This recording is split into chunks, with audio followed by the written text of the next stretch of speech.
जय हिंद दोस्तों, बहुत बहुत स्वागत है हमारे YouTube चैनल पर। हर मंथ की तरह इस मंथ भी जुलाई ड्यू डेट का कैलेंडर हम आपके लिए लेकर आ गए हैं ताकि जुलाई 2024 में कोई भी डेडलाइन आपकी मिस ना हो, किसी भी तरह की लेट फीस इंटरेस्ट पेनल्टी ना लगे। दोस्तों वीडियो को लाइक करके और सब्सक्राइब भी कर दिया करें अभी तक नहीं किया तो। इसके बाद हम बात कर लेते हैं 1 जुलाई, यहाँ पे 1 जुलाई 2024 है, फाइलिंग ऑफ LLP। आपको पता होगा लिमिटेड लाइबिलिटी पार्टनरशिप अगर आप हैं तो आपके लिए BEN2 का फॉर्म है वो 1 जुलाई को भर देना है और फॉर्म नंबर 4D भी आपको भर देना है। अब बात कर लेते हैं 7 जुलाई की। आपकी संस्था के ऊपर अगर TDS के प्रोविजन या TCS के प्रोविजन लागू होते हैं तो इनकम टैक्स डिपार्टमेंट आपको छोड़ने वाला वो बोलता है कि जून महीने का जो भी आपने TDS काटा था 7 दिन के अंदर हमारे को जमा करवा दो, नहीं तो आपको इंटरेस्ट लगा देंगे।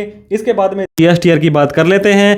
और मंथली फाइलर, आपको पता होगा GST के अंदर मंथली और दो स्कीम होती है। अगर आप हर महीने अपनी रिटर्न भरते हैं तो जून 2024 वाली रिटर्न थी उसकी GSTR 1 थी जो वो आपको 11 जुलाई से पहले पहले भर देनी है। अब बात कर लेते हैं GSTR 1 की जो कि QRMP में है, क्वार्टरली रिटर्न मंथली पेमेंट। इस स्कीम के अंदर अप्रैल मई जून का जो 3 महीने का क्वार्टर था उसकी जाने की रिटर्न की जो GSTR 1 की थी वो 13 जुलाई है। हालांकि अप्रैल और मई मंथ के अंदर अगर आपने IFF भर दिया है तो भी सामने वाले व्यक्ति को उसका इनपुट मिल जाएगा, लेकिन GSTR 1 आज की तारीख में बहुत ही इंपॉर्टेंट फाइल है, रिटर्न है, तो इसको टाइमली भरना सुनिश्चित करें।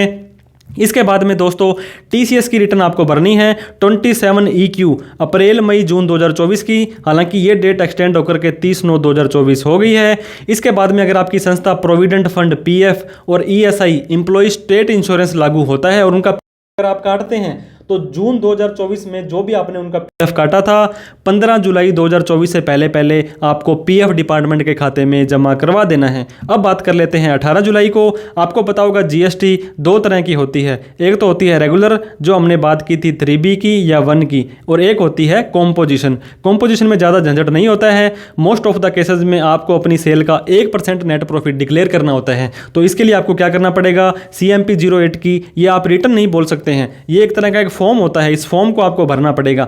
अप्रैल से मई और जून के अंदर जो भी आपने सेल की थी उसका 1% प्रॉफिट दिखाना पड़ेगा। सपोज करो 10 लाख रुपए की सेल थी तो 10,000 रुपए का नेट प्रॉफिट जो आपका चालान बनेगा और वो आपको दिखाना पड़ेगा। अगर आपकी टैक्स फ्री आपकी कोई सेल होती है दोस्तों तो उसमें आपको कोई भी GST नहीं भरना है, सिर्फ और सिर्फ टैक्सेबल के ऊपर भरना है। तो अप्रैल मई जून 2024 की GSTR जो CMP 08 है 18 जुलाई से पहले पहले भर देनी है।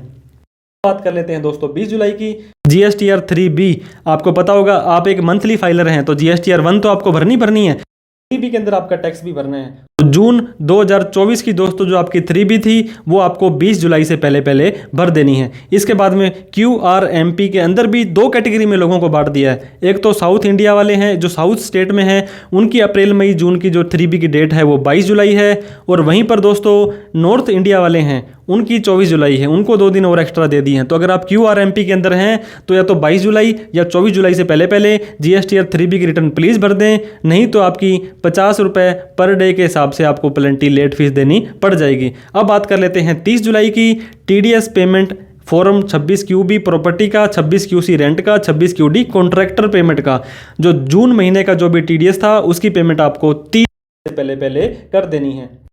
इसके बात कर लेते हैं issue of TCS certificate. Form 27D के अंदर अप्रैल मई जून का क्वार्टर था उसका TCS सर्टिफिकेट आपको 30 जुलाई से पहले पहले इशू कर देना है। 31 जुलाई 2024 दोस्तों काफ़ी इंपॉर्टेंट डेट आपकी हो रही है। आपको पता होगा 31/3/2024 को जो आपका साल खत्म हुआ था ये आपका साल था फाइनेंशियल ईयर 23-24, और इस फाइनेंशियल ईयर का जो असेसमेंट ईयर था वो 24-25 था।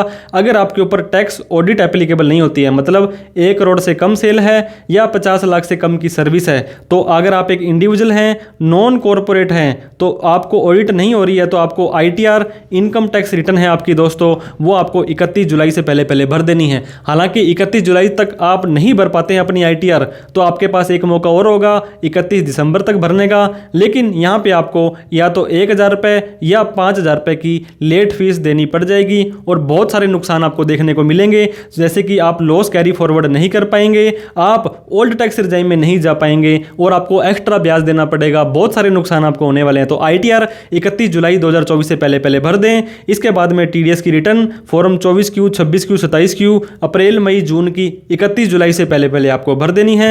इसके बाद में INC 22A filing for companies के लिए फॉर्म है वो 31 जुलाई से पहले भर देना है। दोस्तों वीडियो अच्छी लगी हो तो प्लीज़ लाइक करा करें, अभी तक सब्सक्राइब नहीं किया तो प्लीज़ कर दें।